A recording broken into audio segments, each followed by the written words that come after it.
ನಮಸ್ಕಾರ. ನ್ಯೂಸ್ 26ಗೆ ಸ್ವಾಗತ.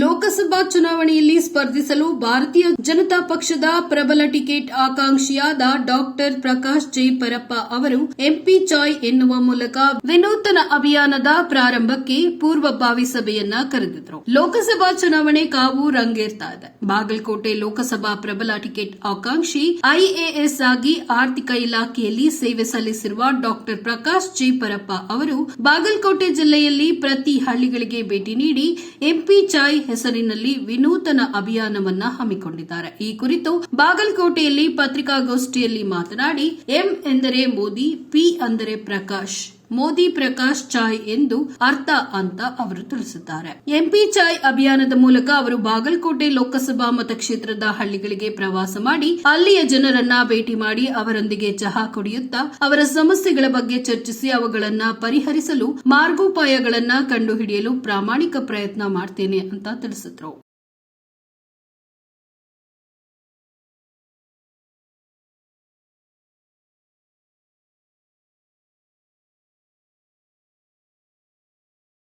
ಡಾಕ್ಟರ್ ಪ್ರಕಾಶ್ ರವರು ಐಎಎಸ್ ಪರೀಕ್ಷೆಯಲ್ಲಿ ತೇರ್ಗಡೆಯಾಗಿ ಆರ್ಥಿಕ ಇಲಾಖೆಯಲ್ಲಿ ಡಿಸಿಯಾಗಿ ಕಾರ್ಯನಿರ್ವಹಿಸಿದ್ದಾರೆ. ಎಂಬಿಬಿಎಸ್ ಪಾಸ್ ಆದ ನಂತರ ಹಳ್ಳಿಗಳಲ್ಲಿ ವೈದ್ಯರಾಗಿ ಸೇವೆಯನ್ನ ಕೂಡ ಸಲ್ಲಿಸಿದ್ದಾರೆ. ಡಾಕ್ಟರ್ ಪ್ರಕಾಶ್ ರವರು ಪಿಯುಸಿಯಲ್ಲಿ ರಾಜ್ಯಕ್ಕೆ 11ನೇ ರ್ಯಾಂಕ್ ಮತ್ತು ಸಿಇಟಿ ವೈದ್ಯಕೀಯದಲ್ಲಿ 29ನೇ ರ್ಯಾಂಕ್ ಅನ್ನು ಪಡೆದಿದ್ದಾರೆ. ಅವರು ಭಾರತೀಯ ಜನತಾ ಪಕ್ಷದಲ್ಲಿ ಸಕ್ರಿಯವಾಗಿ ಭಾಗವಹಿಸಿ ವಿವಿಧ ಜವಾಬ್ದಾರಿಗಳನ್ನು ಕೂಡ ನಿರ್ವಹಿಸಿದ್ದಾರೆ. ಡಾಕ್ಟರ್ ಪ್ರಕಾಶ್ ರವರು ಬಾಗಲಕೋಟೆ ಜಿಲ್ಲೆಯ 24 ಪ್ರಕೋಷ್ಠಗಳ ರಾಜ್ಯ ಪ್ರಭಾರಿಗಳು ಆಗಿದ್ರು. ಅವರು 2023ರ ವಿಧಾನಸಭಾ ಚುನಾವಣೆಯ ಪ್ರಣಾಳಿಕೆಯ ಸಮಿತಿಯ ರಾಜ್ಯ ಸಲಹೆಗಾರರು ಕೂಡ ಆಗಿದ್ರು. ಎಂಪಿ ಚಾಯ್ ಅಡಿಯಲ್ಲಿ ಡಾಕ್ಟರ್ ಪ್ರಕಾಶ್ ರವರು ಬಾಗಲಕೋಟೆಯ ಬಹುತೇಕ ಎಲ್ಲ ಹಳ್ಳಿಗಳಲ್ಲಿ 25 ದಿನ ತಲುಪುವ ಗುರಿಯನ್ನ ಹೊಂದಿಕೊಂಡಿದ್ದಾರೆ. ಎಂಪಿ ಚಾಯ್ ಅಭಿಯಾನವು ಬಾಗಲಕೋಟೆ ಕ್ಷೇತ್ರದಲ್ಲಿ ಭಾರತೀಯ ಜನತಾ ಪಕ್ಷವನ್ನ ಇನ್ನೂ ಹೆಚ್ಚು ಗಟ್ಟಿಗೊಳಿಸುವ ಗುರಿಯನ್ನ ಹೊಂದಿರುವ ಒಂದು ವಿಶೇಷ ರೀತಿಯ ಅಭಿಯಾನವಾಗಿದೆ. ಡಾಕ್ಟರ್ ಪ್ರಕಾಶ್ ಅವರು ಕೇಂದ್ರದಲ್ಲಿ ನರೇಂದ್ರ ಮೋದಿಜಿ, ಅಮಿತ್ ಶಾ ಮತ್ತು ರಾಜ್ಯದಲ್ಲಿ ಯಡಿಯೂರಪ್ಪ ಹಾಗೂ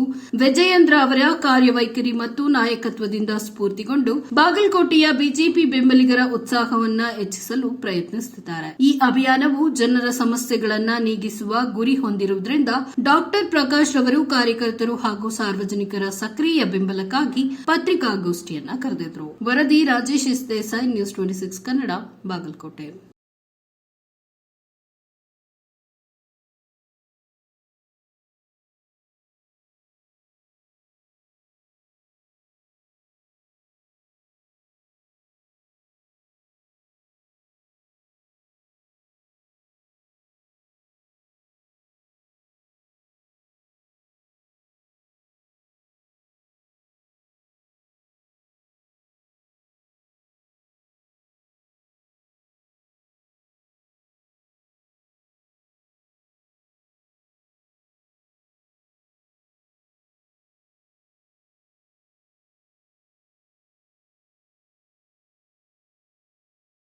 ಇದಾಗಿತ್ತು ಟುಡೇ ಅಪ್ಡೇಟ್ಸ್.